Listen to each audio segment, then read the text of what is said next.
Hello students, मैं अंजलि पयाल स्वागत करती हूँ आपका आईसीटी वर्चुअल क्लासरूम देहरादून से। कैसे हैं आप सब लोग?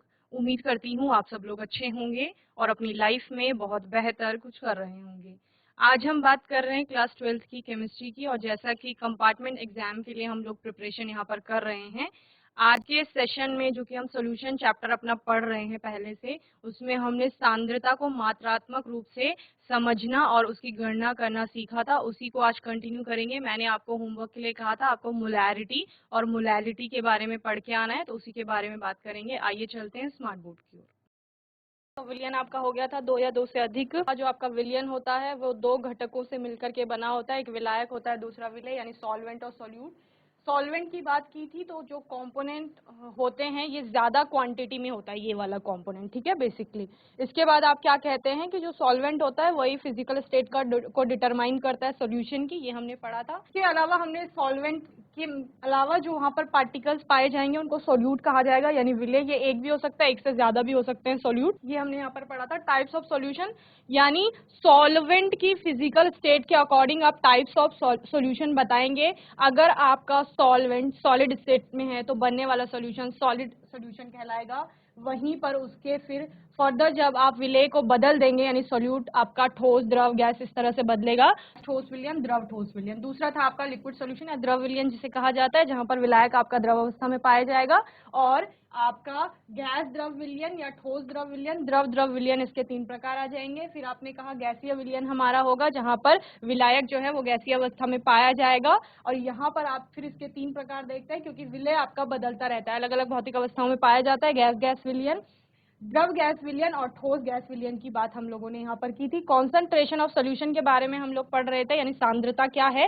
तो विलेय की जो भी मात्रा है विलयन में वो उसको इस सांद्रता का निर्धारण करती है। इसके विलेय की मात्रा के आधार पर 2 प्रकार के सोल्यूशन आपके बनेंगे। एक आपका होता है सांद्र विलयन जिसे आप कह रहे हो, एक आपका तनु विलयन होता है। सांद्र विलयन वो होता है जिसमें अपेक्षाकृत विलेय की मात्रा आपकी अधिक होती है। वहीं पर जिसमें विलेय की मात्रा अपेक्षाकृत रूप से कम है उसको आपका तनु विलयन कहा जाएगा। ओके, यूनिट ऑफ कॉन्सेंट्रेशन हमने यहाँ पर देखा था, यानी कि सांद्रता को मात्रात्मक रूप से, यानी क्वांटिटेटिवली आप कैसे रिप्रेजेंट करेंगे या बताएंगे, कैसे गणना करेंगे उसकी। तो यहाँ पर हमने सबसे पहले द्रव्यमान प्रतिशत की बात की थी। तो जो भी घटक का आपको द्रव्यमान प्रतिशत निकालना है उसके लिए आप क्या करते हैं, जो भी आपका घटक है, जैसे सपोज विलेय का आपका द्रव्यमान प्रतिशत निकालना है तो आप क्या करते हैं, विलेय का द्रव्यमान लेंगे बटे विलयन का द्रव्यमान, यानी विलयन के द्रव्यमान से विलेय के द्रव्यमान को भाग दे देंगे और गुणा कर देते हैं 100 से, ठीक है। दूसरा, विलायक का अगर आपको द्रव्यमान निकालना है या द्रव्यमान प्रतिशत निकालना है तो आप क्या करते हैं, विलायक का द्रव्यमान बटे विलयन का द्रव्यमान गुणा 100 कर देते हैं, ठीक है। विलयन का द्रव्यमान आपको कैसे मिलेगा, विलेय का द्रव्यमान है अगर आपके पास और विलायक का द्रव्यमान है तो दोनों को ऐड कर लेंगे, आपको विलयन का द्रव्यमान पता चल जाता है। ओके, इस प्रकार न्यूमेरिकल भी हमने यहाँ पर एक देखा था। वॉल्यूम परसेंटेज की बात की थी, यानी आयतन प्रतिशत जो होता है। यहाँ पर चूंकि 2 अवयवों की बात कर रहे हैं हम लोग, एक हमारा विलायक है, दूसरा हमारा विलेय है। तो विलेय का आयतन प्रतिशत अगर आपको निकालना है तो विलेय के आयतन बटे विलयन का आयतन गुणा 100 कर दोगे तो आपको वॉल्यूम परसेंटेज ऑफ सोल्यूट प्राप्त हो जाएगा, ठीक है। इस प्रकार से अगर आपको विलायक का आयतन प्रतिशत निकालना है तो आप क्या करेंगे, विलायक का आयतन बटे विलयन का आयतन गुणा 100 कर देंगे, ठीक है। तो इसका भी हमने न्यूमेरिकल यहाँ पर देखा था। तो आप क्या करते हैं, जो सॉल्यूशन का वॉल्यूम है उससे सोल्यूट के जो मास है उसको डिवाइड कर देते हैं और मल्टीप्लाई कर देते हैं 100 से, ठीक है।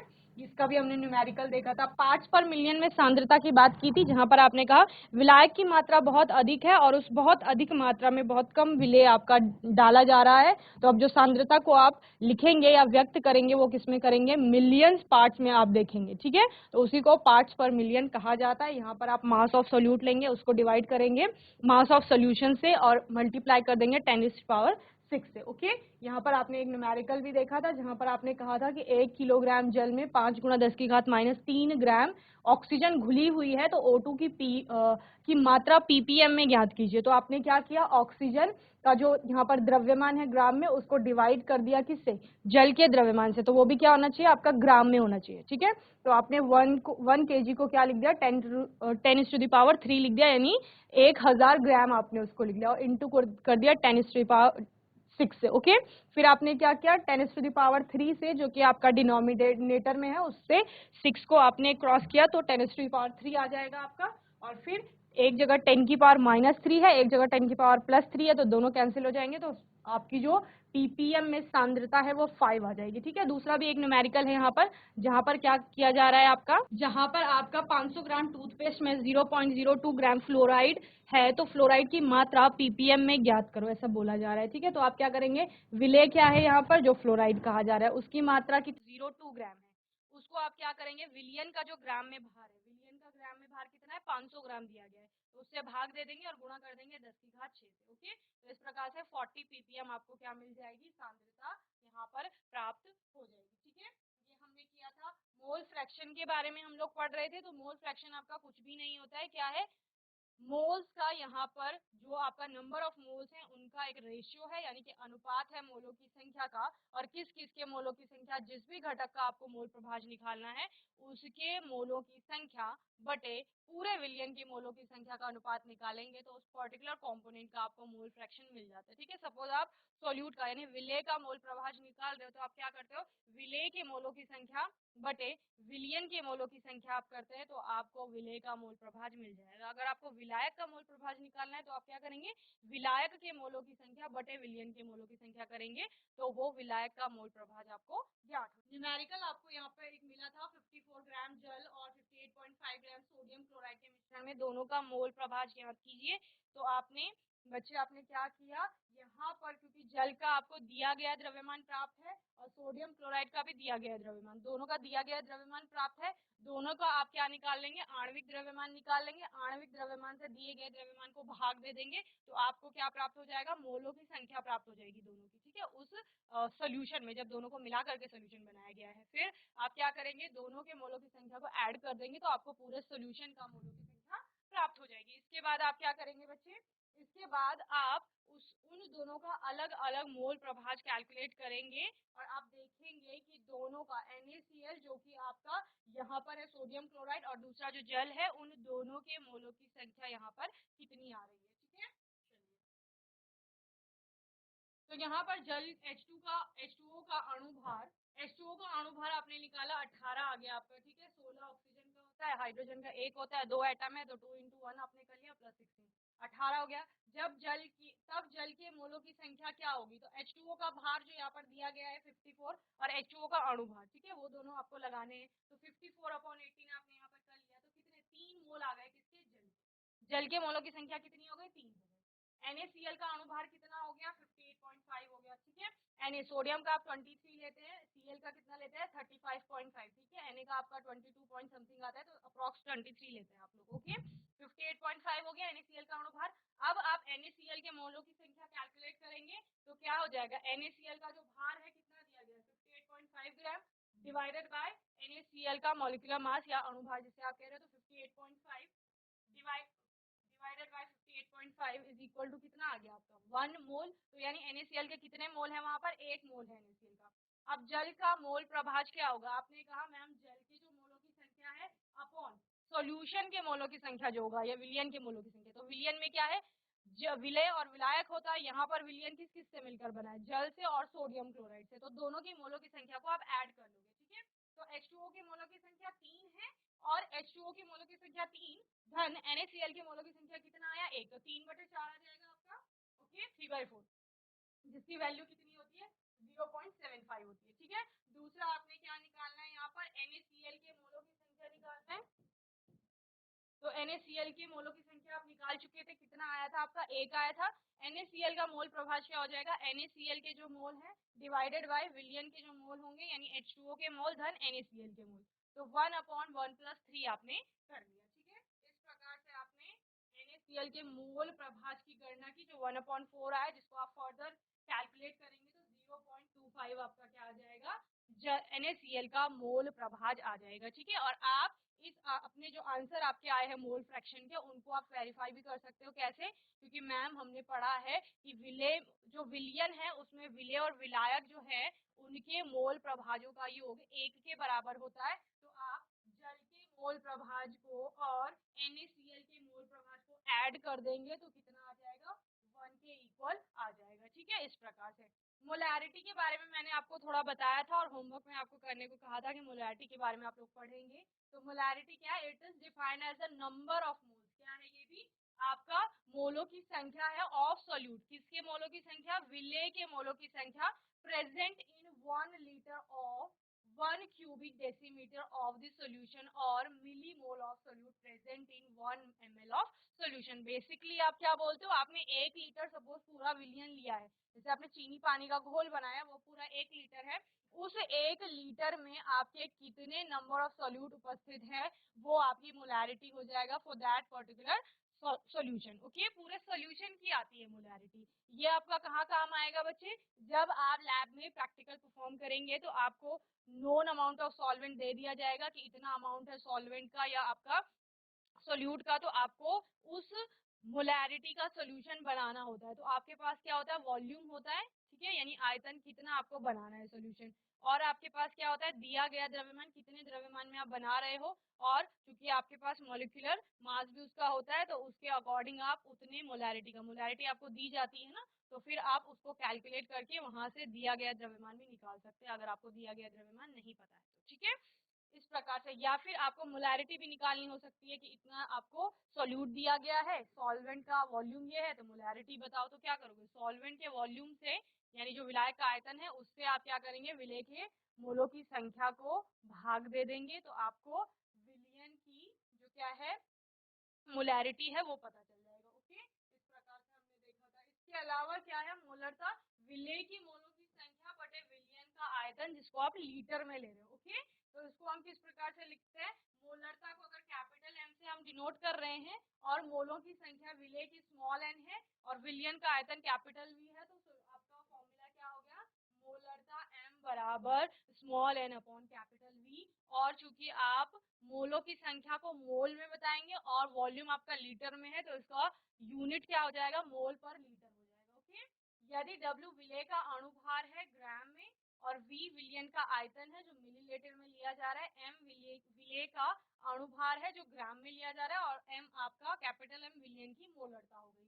तो आपने यानी बेसिकली क्या किया है, यहाँ पर जो N था उस N की वैल्यू पुट कर दी है। N क्या था आपका, एन आपका क्या है बच्चे, एन है आपका मोलों की संख्या, ठीक है, और मोलों की संख्या आपका क्या होता है, दिया गया द्रव्यमान बटे अणुभार, ठीक है। तो यहाँ पर यही बताया गया है कि दिया गया द्रव्यमान आपका कितना है, यहाँ W है, विलेय का अणुभार W है, और यहाँ पर दूसरा विलियन का जो आयतन है वो कैपिटल V है, विलेय का अणुभार आपका क्या हो जाएगा ग्राम में, जिसको बताया जा रहा है। इस प्रकार से आप N की जगह उसकी वैल्यू पुट कर देंगे, ठीक है। दिया गया द्रव्यमान M बराबर क्या हो जाएगा आपका, दिया गया द्रव्यमान बटे अणुभार और डिवाइडेड बाय विलियन का आयतन। अब उन्होंने क्या कहा, अगर आयतन आपका सपोज ml में है, ठीक है, ml में आयतन है, उसको लीटर में कन्वर्ट करने के लिए क्या करते हो आप लोग, 1000 से आप लोग उसको डिवाइड कर लेते हो, तो 1000 आपका ऊपर चला जाता है इस तरह से, और फिर आप क्या करेंगे, उसको पूरा फॉर्मूला यहाँ पर बता देंगे। ओके, तो ये आपका क्या हो गया, मोलरता हो गई है। मोलरता के लिए यहाँ पर आंकिक प्रश्न भी दिया गया है, न्यूमेरिकल, उस विलियन की मोलरता ज्ञात कीजिए जिसके 7.4 ग्राम पोटेशियम क्लोराइड को 500 मिलीलीटर विलियन में घोला जा रहा है। तो 7.45 ग्राम क्या है, आपको दिया गया द्रव्यमान है पोटेशियम क्लोराइड का। ओके, और यहाँ पर विलियन का आयतन 500 ml है। ओके, तो आपने क्या करना है, सबसे पहले तो हमें मोलों की संख्या कैलकुलेट करनी होगी। मोलों की संख्या आप कैसे कैलकुलेट करोगे, जो दिया गया भार है यहाँ पर उसको अणुभार से विभाजित कर देंगे, ठीक है। इस प्रकार से आपने यहाँ पर अणुभार आपका आया 74.5 और जो आपका दिया गया द्रव्यमान था वो 7.45 था। ओके, तो जब आपने मोलों की संख्या देखी तो कितना आया, 0.1 मोल आ गया आपका। ओके, विलियन की मोलरता आप कैसे करेंगे, मोल बटे आयतन ही होता है, विलेय के मोलों की संख्या बटे विलियन का आयतन, तो विलेय के मोलों की संख्या 0.1 आ गया, विलियन का आयतन कितना है, 500 है, ठीक है। तो आपने क्या किया, 0.1 डिवाइडेड बाय 500, फिर आपका क्या हुआ, यहाँ पर क्योंकि ml में आपको वॉल्यूम दिया गया है तो आप 1000 से उसको क्या करेंगे, आयतन को डिवाइड करेंगे, फिर वो ऊपर चला जाएगा, मल्टीप्लाई हो जाएगा किसके साथ, मोलों के साथ, ठीक है। तो इस प्रकार से विलियन की मोलरता आपकी आ गई है 0.2 मोल पर लीटर। तो मोलरता आप इस तरह से कैलकुलेट करेंगे। दूसरा हमने एक और न्यूमेरिकल यहाँ पर देखा था, इसके अलावा मोलैरिटी की बात हुई थी, तो मोलैरिटी क्या है आपका, जहां पर भी आप अभी तक मोलैलिटी की बात हम लोग कर रहे हैं, मोललता, पहले आपने जो मोलैरिटी था उसमें विलयन के आयतन से आपने डिवाइड किया था विलेय के मोलों की संख्या को। यानी आप क्या कर रहे थे, आपने चीनी और पानी का पूरा 1 लीटर विलयन लिया और आपने कहा कि इसमें कितने मोलों की संख्या है चीनी का। अब आप क्या करेंगे, 1 किलोग्राम पानी लेंगे और उस 1 किलोग्राम पानी में आपने विलेय के मोलों की संख्या को देखना है। यानी बेसिकली आप क्या कर रहे हो, विलायक का 1 किलोग्राम ले रहे हो और उस विलायक के 1 किलोग्राम में देख रहे हो कि कितने मोलों की संख्या है विलेय की, वही हमारा मोलैलिटी यानी कि मोललता कहलाएगा। ओके, तो 1 किलोग्राम विलायक में विलीन विलेय पदार्थ के मोलों की संख्या को विलयन की मोललता कहा जाता है। ठीक है, आपका फॉर्मूला क्या हो जाएगा, विलेय की मोलों की संख्या बटे विलायक का द्रव्यमान, जिसको आप किलोग्राम में ले रहे हो। ओके, अगर विलायक का द्रव्यमान किलोग्राम में न होकर ग्राम में दिया जाएगा तो आप 1000 से गुणा वहां पर करते हैं। अगर आपको ग्राम में दिया गया है द्रव्यमान तो आप इसीलिए फॉर्मूले में क्या लिखा गया है आपका, विलायक का द्रव्यमान किलोग्राम में। ओके, देन अगर मोललता आपकी क्या कह रहे हैं, अगर विलायक का द्रव्यमान ग्राम में है तो आपने क्या कर दिया, मल्टीप्लाई कर दिया उसको 1000 से। ओके, चूंकि मोलों की संख्या क्या होता है, भार बटे अणुभार होता है, तब आप क्या करते हैं, मोललता के सूत्र को किस प्रकार लिखते हैं, विलेय का भार बटे अणुभार। ठीक है, मोलों की संख्या के लिए आपने ये लिख दिया और विलायक का भार जो ग्राम में है इंटू आपने उसको पूरे मल्टीप्लाई कर दिया 1000 से। ओके, तो ये आपका फॉर्मूला है। मोललता का मात्रक जो होता है वो क्या होता है, मोल पर किलोग्राम हो जाता है। ओके, जब आपने क्या किया, वहां पर किलोग्राम में आपने विलायक का द्रव्यमान लिया था। ओके, तो इस प्रकार आप क्या कह सकते हैं, 1000 ग्राम विलायक में विलेय पदार्थ का 1 मोल विलीन है तो विलयन की मोललता कितनी हो जाएगी, 1 हो जाएगी। क्या कर रहे हो आप, बेसिकली 1 को 1 से डिवाइड कर रहे हो तो वैल्यू आपकी 1 ही आएगी। ओके, मैंने कल आप लोग होमवर्क से करके लाएंगे। ओके, चलिए नोट करेंगे, calculate molality of 2.5 gram of ethanoic acid in 75 gram of benzene. क्या कर रहे हैं, इथेनोइक एसिड 2.5 ग्राम लिया गया है जिसको कि 75 ग्राम बेंजीन में आपका मिलाया गया है। तो आपको दोनों का क्या पता है, द्रव्यमान आपके पास है, यहाँ पर दिया गया द्रव्यमान जो होता है आप उसको क्या करेंगे, मोलों की संख्या याद कर लेंगे यहाँ पर, और उसके बाद आप विलायक के द्रव्यमान से विभाजित कर देंगे, आपको मोलैलिटी पता चल जाएगा। ओके, चलिए, तो बच्चों आज का सेशन आपको अच्छे से समझ में आया होगा। आपको अच्छे से टॉपिक को तैयार करना है, आने वाले सेशन में हम एक नए टॉपिक की बात करेंगे। तब तक के लिए आईसीटी वर्चुअल क्लासरूम से जुड़ने के लिए धन्यवाद।